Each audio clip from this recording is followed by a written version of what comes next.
Hair pulling. Let's get into it. Most women like to have their hair pulled in bed from time to time. I don't think I'm telling you anything you didn't know, but there is a fine line between a hot, sensuous hair tug and making her feel like she just got yanked in a schoolyard fight. And when it comes to hair pulling, there is definitely a right and a wrong way to go about that. You won't hear me say that very often when it comes to sex. Usually I'm like, there's a lot of ways, it's a nuance. No, there's a right and a wrong way to hair pull. It is one of those things that can send shockwaves of arousal and pleasure through her body. It can make herself lose herself in the moment, surrender. It can feel so hot, but it can also send shockwaves of pain. It can be super awkward, and it can take you both very, very much out of the moment when done wrong. In this video, I'm gonna tell you exactly how to pull her hair like a pro and electrify her senses in the bedroom.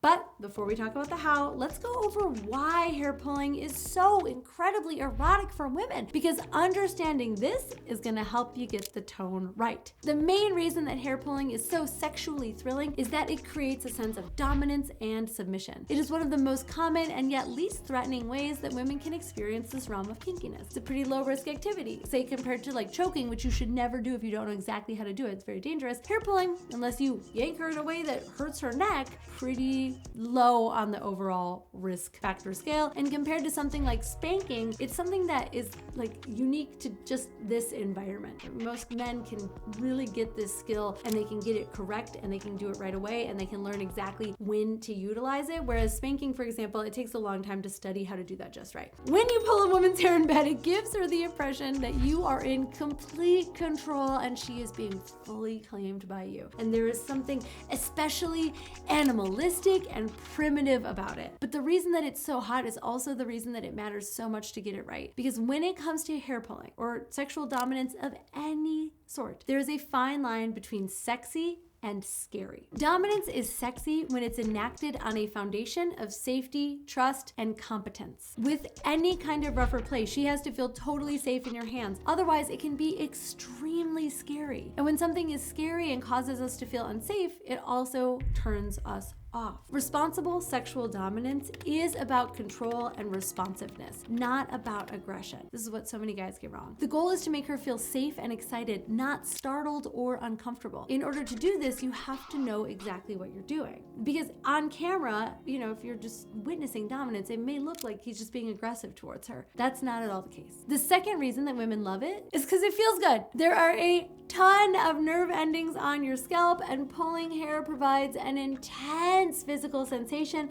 especially when it is combined with other forms of touch during sex. Pulling her hair while touching her, while kissing her, while speaking to her during sex enhances the impact of those other sensations. You can think of it like a sensual exclamation point. It just makes everything feel more intense. So, what makes for a good hair pull? Here are my 5 tips to hair pull like a pro. And by the way, if you are watching this and you are not already subscribed to my channel, this is a great time to hit that button so you will never miss out on any of the videos that I post here every week to make you the best lover ever. Let's start with number 5, stick to the roots. The number 1 rookie mistake when it comes to pulling a woman's hair is pulling from the ends or the middle of the strands. Boy, I should have worn a wig for this. That would have been cute. I do have wigs. Sometimes I like to have long hair. You can't pull long hair, it's not the same. When pulling your hair, you always want to go from the root. You want to start by sliding your fingers along her scalp, which is preparing her for the sensation. And once you've got a good amount of hair between your fingers, form a firm but controlled grip, kind of like in the shape of a fist, towards the roots of her hair, and then squeeze. This is how you pull hair. Your fist stays very close to her scalp the entire time, holding the base of her hair. For most women, you can actually play around with exactly where you pull from. Most women like to have their hair pulled near the base of their neck, maybe the sides of their head, maybe even the top of their head, depending on the position. But no matter where you are, always stay close to the root. Now, I will say one of the tragedies of having my super cute haircut is that I do miss the feeling of being able to have that sensation along the sides and the back and the nape of my neck. If someone's gonna pull my hair, they can only only ever pull from the top of my head, which is fine. You just have to be really particular about how you are pulling it, because you have a lot of control over someone's neck from here. From here, you have a lot less control over where their head is going, right? Here, a ton of control. You just got to think a little bit about what kind of leverage you have over her hair and neck when you are pulling. If you pull from the middle of her hair, by the way, it's going to feel painful. It feels a little bit more like you're trying to get a tangle out, and it's not sexy. Number 4, tension, not tugging. A great way to make sure you're doing it right is to think about creating tension between you and where her hair plugs into her head. Remember, the appeal here is dominance. And in order to be dominant, you have to be in control. So you want to grip her hair with enough control so that you're able to increase and decrease tension, not yank at it like a toddler trying to get attention, right? This is the artful part of it. The key is to be steady. A good hair pull isn't a quick yank. It is a slow, controlled creation of tension and then release. Picture it like slowly reeling in a rope rather than jerking it back and forth. And if you're ever in doubt about whether you're getting it right, well, that is why I made tip number 3. Read her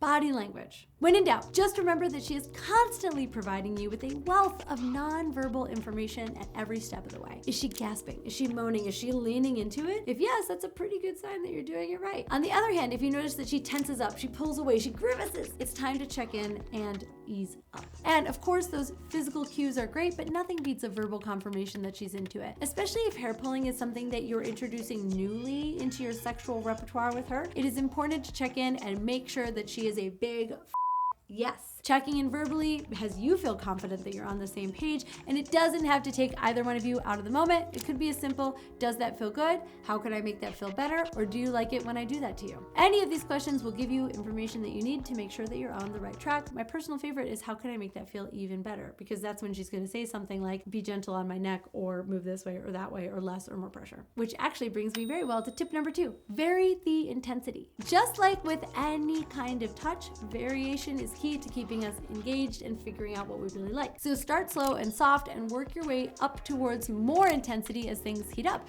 Remember that the higher our arousal is, the higher our pain tolerance is too. That can be something you can use to your advantage, but also something that you could use to accidentally hurt someone. Remember, keep the intensity of the hair pulling in line with the intensity of the rest of the experience. If you are just getting started with some light foreplay, it's probably not the right time to give her a hard pull, right? The intensity of a hair pull can vary anywhere from a sort of teasing, gentle tug, which actually I really love, is kind of flirtatious, to a strong, firm grip. Giving her variations of intensities and sensations.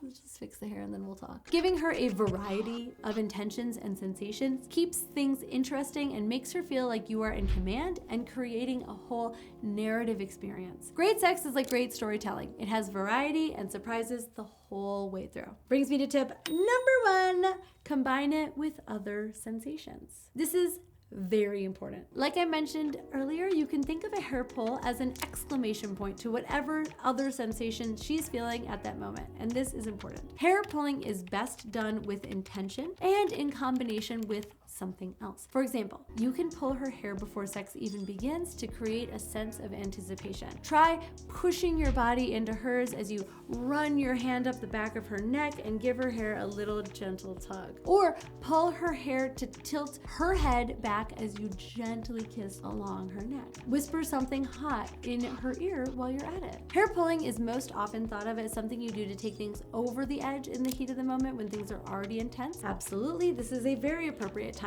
to use hair pulling. But remember, there are so many different sensations that you could feasibly combine hair pulling with, and I don't want you to miss out on anything. During foreplay, during penetration, even a little gentle tease in aftercare, it is all about finding ways to intensify the moments of intimacy between you. And it's worth reminding you that while very many women find this hot, there is nothing that works for everyone. And when you're bringing something new into the bedroom, it is important to start slow and ease your way in, as well as have an open conversation about whether or not your partner is into it. After all, she may have had an aggressive, scary hair pulling experience in the past, or She may have a neck injury that you don't know about. Either way, if you're gonna do it well. Remember that hair pulling isn't about yanking, it's not about pain, it is about providing the very edge of sensation during sex. And it relies on intention, control, and a very close read of the moment. I know, y'all, listen, I only have so much hair. It's only been pulled in so many different ways. I would love for you to contribute in the comments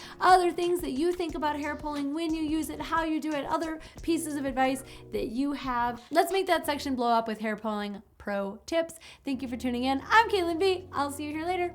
Bye.